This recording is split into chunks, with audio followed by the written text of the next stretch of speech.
can't smell this.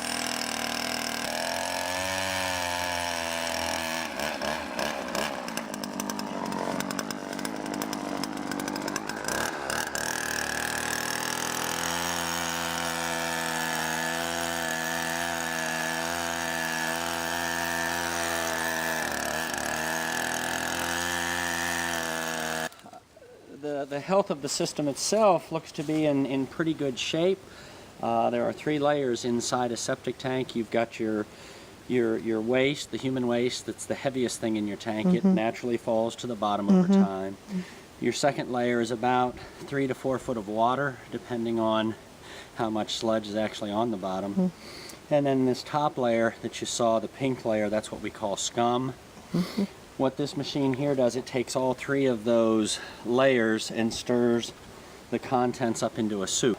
What I'm doing here now will be to pump down about halfway and then stir once again, because there's still a layer that I have to pull forward from the top that is wrapped around the exit tee. So that's the process for now. You can see that it is stirred up very well, and we will keep moving here, and you will see the process as we go along, how we pull the waste out with the truck. Do you think, by the way this is looking right now, that that's what the problem is inside the house? Well, I would say so. If you notice, this item right here is what we call the tee, right here, and it appears to have some blockage there at it.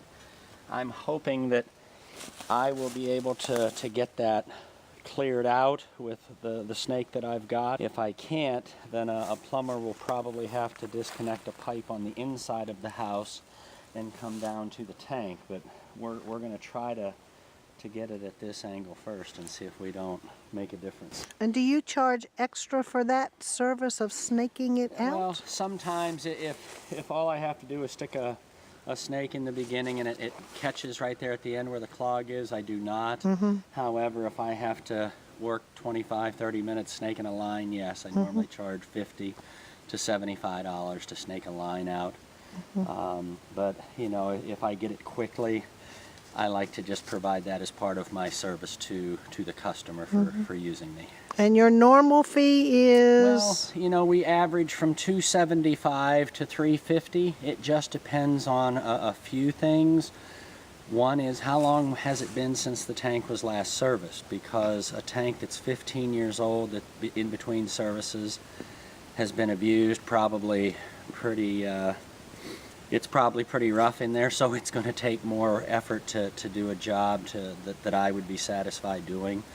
Somebody that pumps every 5 years because they're a fan of maintenance instead of the big costs of repairs, you know, then you're probably looking at that $300 price range, you know. There are some variables, as I said. If we have to stretch out 4 hoses and pull 4 back in, that takes some extra time. So, you know, we try to be fair with the customer because we need many septic jobs to do, not just 1 or 2. How much does it cost for you to dump your truck? When we were dumping in Powhatan, they charged $100 1,000. So a truck like that, you'd be looking at $300 to dump that truck. So basically, you would do 1 job to cover the dump fees. Now, in the city of Richmond, where I have to go, they charge you $50 per 1,000 to dump the truck. So unfortunately, we don't have very many choices where we can dump, so we have to truck everything into Richmond, which adds to my diesel bill and oil change bills and tires. And your truck holds 3 jobs? It's a 3,360 gallon tank. It will cut off at about 3,200 gallons, so yes, it's capable of pulling 3 1,000 gallon tanks before I have to make a trip to the dump to empty it. Are all septic tanks 1,000 gallons? No, ma'am. It's based on the number of bedrooms in the house. For instance, a 3-bedroom house more than likely is a 1,000 gallon tank. A 4-bedroom house would move up to a 1,200 gallon tank. And then the largest, anything 5-bedroom or above, would have a 1,500 gallon tank. The average house is a 1,000 gallon tank.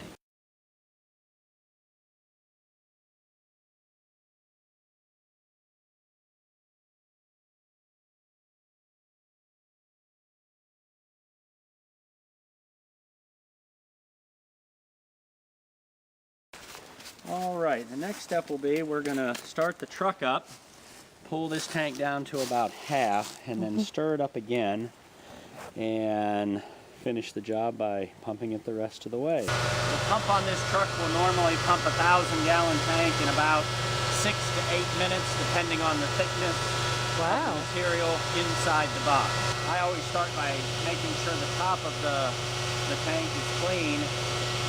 When I'm about halfway down, I'll shut the pump off.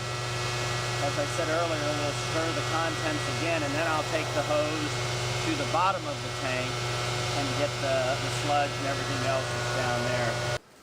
Normally, a septic tank is not located as far away from the house as what you see we are. We are probably a good 50 yards, 60 yards from the house. Normally I find them 10 to 15 foot off of a back corner or a side corner of the property, such as the case on the septic system on the other side of the house. We found that with not a whole lot of issue. But getting back to this tank, you will see a seam. I don't know if the camera will pick up the water level, but right above that water level there is a seam. And septic tanks are normally made in two pieces, a bottom piece of concrete and then a top piece. They're glued together with a special ingredient that makes them watertight, and I have pumped it to the halfway point. Now I'm going to stir once again and pull any scum that was on the top that might have been attached to this other tee. I'm going to pull that forward and stir it up, and then I'll go to the bottom with the mixer. We'll continue making our milkshake here.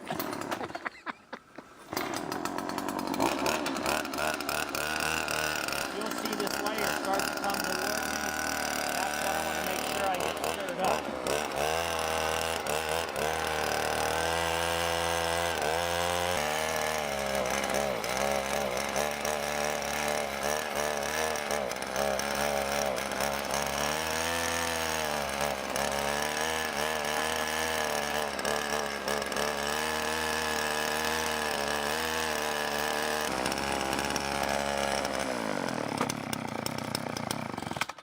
I think what I'm going to do is throw some water back into the tank. That pipe is still holding some of our scum inside the tank. So you think this is is that abnormal a little? Well, or normal? Normally it depends on how far. Again, this is what we call a tee that comes into the tank from the house. And they will normally attach a down pipe off of the tee to help make sure the waste gets down in past the scum layer on top. Well, there's a tee with a pipe on the end over here under this side of the tank. And that scum wraps around the pipe, and it's kind of like me holding on to this tree here. It's not wanting to let go. So I think what I'll do, I'll try to pump a little more down and see if I can't get the machine to pull it forward while we're pulling it down. If not, we'll throw some more fluid in it and try to stir it till we break it free. And this tank has not been pumped in years, not even within memory. The drain field, which you see, is normally not supposed to have any vegetation on it, but some trees, these pine trees, were accidentally planted over the drain field without anybody telling them not to.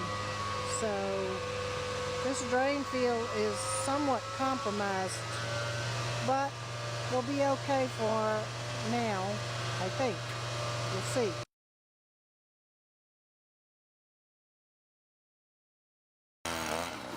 I see it. Yay! It broke loose.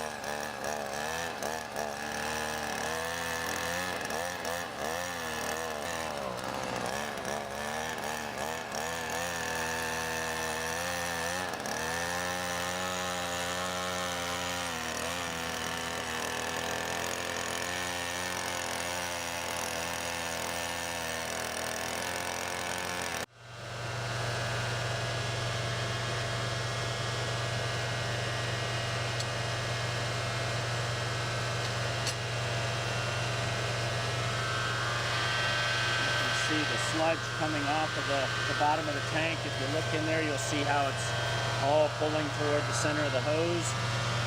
My goal when I leave a property is to have a nice even layer of waste spread across the bottom of the tank so that those enzymes that are in there attacking the waste have something to continue working on. Unfortunately, most of those enzymes can't keep up with the deposits that the average family makes into the tank, and that's why you pump your septic tank.